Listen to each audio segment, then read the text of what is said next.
Calon Presiden nomor urut 2 Prabowo Subianto menirukan suara teriakan perang suku Dayak saat bertemu dengan pasukan merah Tariu Borneo Banggole Rajak atau TBBR di Pontianak, Kalimantan Barat, Sabtu 20 Januari 2024. Prabowo bercerita, dulu saat masih menjadi tentara aktif, dirinya pernah diajari teriakan perang oleh suku Dayak sehingga bisa menirukannya.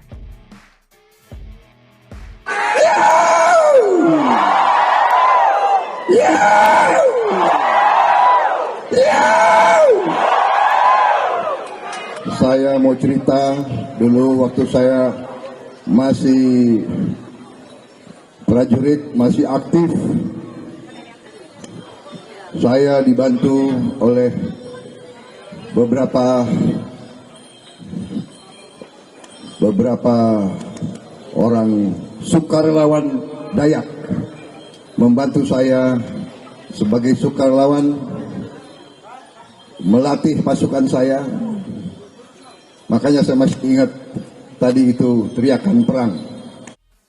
Prabowo menjelaskan sejumlah sukarelawan dari suku Dayak mengikuti pasukannya ketika melakukan operasi di Timur Timur. Mereka mengajarkan pasukan TNI yang dipimpin Prabowo mengenai cara untuk bertahan hidup di hutan. Menurut Prabowo, ilmu dari suku Dayak tersebut membuat prajurit yang dipimpinnya menjadi jago. Saya diajarkan oleh dulu dari sukarelawan Dayak, dan mereka ikut saya. Kita operasi di Timur Timur dan beberapa daerah lain. Mereka mengajarkan kita ilmu-ilmu hidup di hutan, ilmu bertahan hidup di hutan, ilmu berburu, ilmu membaca jejak, dan ilmu-ilmu perang. Dalam pertemuan itu, Prabowo merasa terharu disambut oleh ratusan pasukan merah Dayak saat tiba di Pontianak. Dalam rangkaian kampanye ini juga, Prabowo berjanji akan membela kepentingan suku Dayak di Kalimantan apabila terpilih menjadi presiden.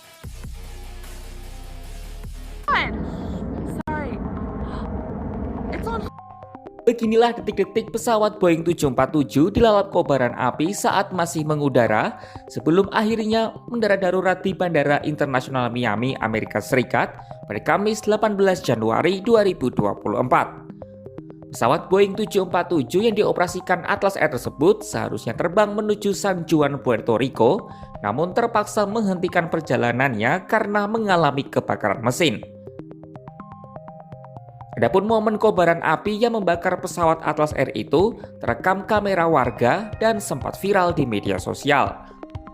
Dalam video tersebut, terlihat pesawat meninggalkan jejak api dan asap ketika masih mengudara. Oh my god!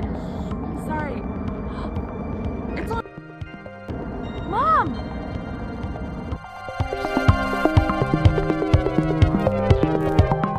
Pesawat tersebut mengangkut 5 kru saat insiden terjadi. Beruntung, seluruh kru berhasil selamat dan tidak ada yang terluka. Menurut keterangan resmi yang dikeluarkan maskapai penerbangan itu, mesin pesawat terbakar karena mengalami kerusakan. Administrasi Penerbangan Federal AS atau FAA menyebut pesawat itu mendarat kembali di Miami pada pukul 11.30 waktu setempat. Terbakarnya mesin diketahui setelah awak pesawat melaporkan kerusakan mesin. Tim pemeriksaan lalu menemukan lubang seukuran bola softball di atas salah satu mesin pesawat. Namun, mereka masih melakukan penyelidikan lebih lanjut soal penyebab munculnya lubang tersebut. Terbakarnya mesin Atlas Air menjadi insiden lanjutan dari serangkaian masalah yang menimpa pesawat Boeing. Sebelumnya, pintu darurat pesawat Alaska Airlines Boeing 737 MAX 9 lepas ketika terbang dari Oregon AS pada 5 Januari 2024 lalu. Selain itu, Boeing 737-800 milik Nippon Airlines juga mengalami retakan pada jendela kokpit yang membuat pesawat harus kembali ke Toyama. Mengungkap jumlah bansos dan subsidi yang telah digelontorkan pemerintah pada tahun 2023 mencapai 443 triliun rupiah. Hal itu disampaikan Jokowi dalam pidatonya saat menghadiri puncak Harla ke-78 Muslimat NU 2024 pada Sabtu 20 Januari 2024 di Stadion Gelora Bung Karno. Jokowi menilai bahwa bantuan tersebut merupakan bantuan dengan jumlah yang fantastis. Pemerintah di tengah keterbatasannya terus berupaya hadir untuk masyarakat. Misalnya, ini tahun 2023, subsidi dan bansos yang telah kita gelontorkan itu sebesar 443 triliun. Gede sekali ini. Bansos dan subsidi yang dimaksud Jokowi itu meliputi Kartu Indonesia Sehat, Kartu Indonesia Pintar, Program Keluarga Harapan atau PKH, hingga kartu sembako. Jokowi menuturkan bahwa bantuan tersebut diberikan untuk menjaga daya beli masyarakat. Menurut Jokowi, langkah yang dilakukan tersebut bisa menjadi batu lompatan untuk menuju Indonesia Emas 2045. Selain itu, Jokowi juga bersyukur bahwa Indonesia mampu melewati berbagai tantangan dunia dan tantangan dalam negeri. Menurutnya, Indonesia pantas bersyukur sebab ekonomi Indonesia masuk 5 besar di dunia.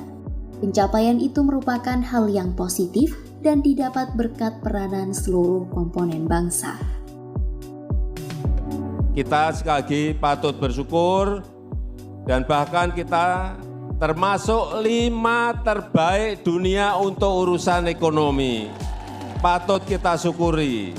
Semua ini berkat peran seluruh komponen bangsa, termasuk ibu dan bapak-bapak sekalian.